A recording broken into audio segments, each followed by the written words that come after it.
Hey guys, welcome back to Andy's Dinosaur Reviews. Today we are going to take a look at a figure that I have had for a very long time. Probably about, well, I guess it's not that long of a time, but I believe I got this last year. I put a video up of me going on vacation to Florida and what I had acquired. And this was one of the figures that I acquired while I was there. And I did say I was probably going to review it.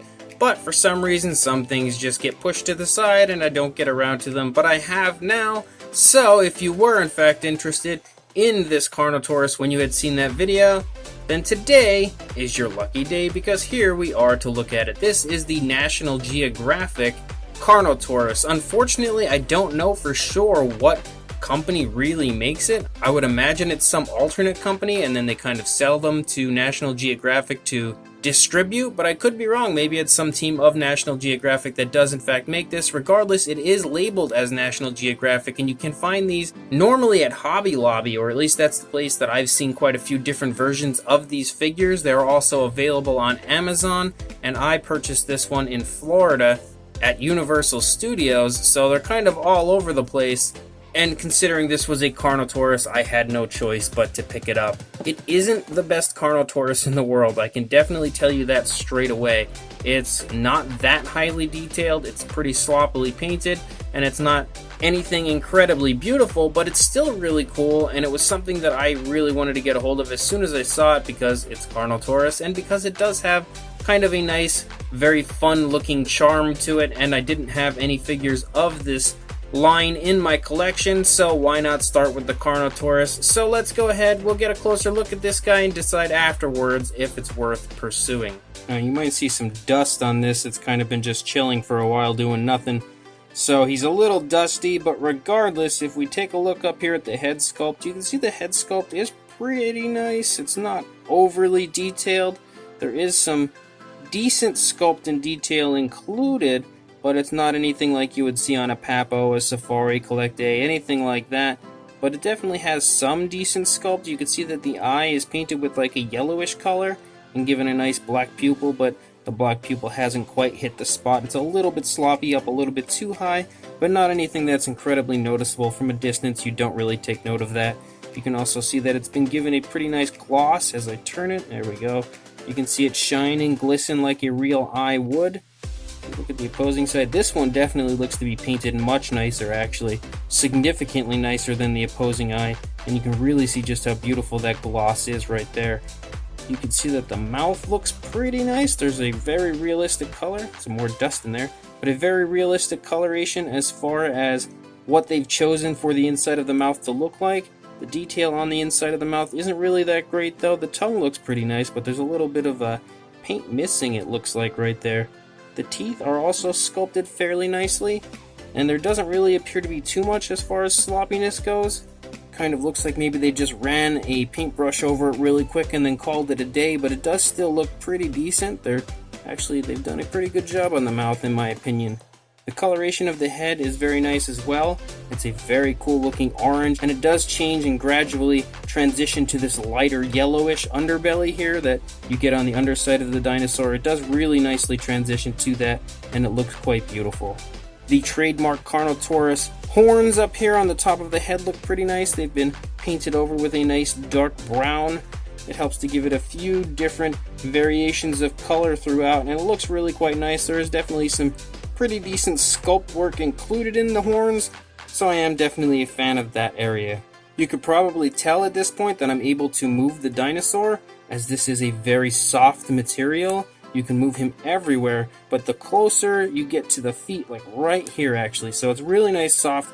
I can squish it completely, but right at the knee joint, it turns to a very, very solid material, a very hard, solid like plastic, which causes the claws to actually be really quite sharp, and you could probably do some pretty good damage with those if this was something you bought for your children to play with.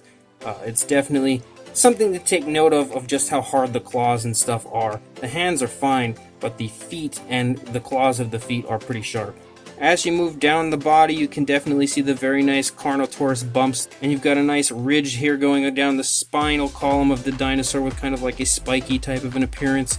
There's not too much going on as far as showing movement in the sculpt. really anywhere. You can see that there's no skin folds or anything in the neck. The dinosaur has its head turned slightly to the right, so you would kind of expect to see a little bit going on, but the detail is really quite muted on this figure. I don't know if that's how they all are, but on this one, it's definitely got a somewhat muted appearance as far as showing the movement.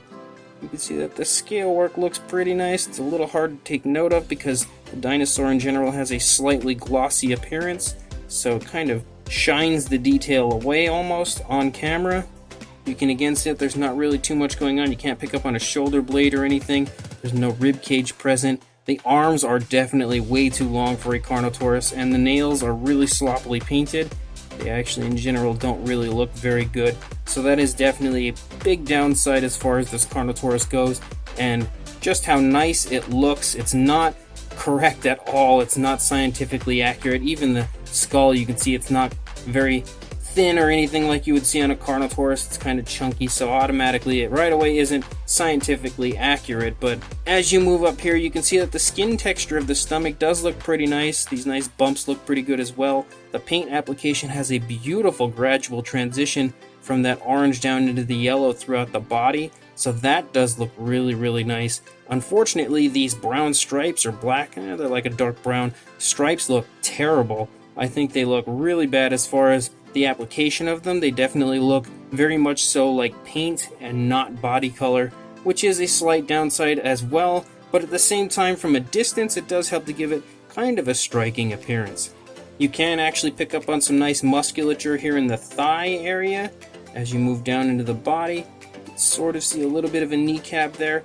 The calf muscles are present, and it does have some very nice skin texture all throughout.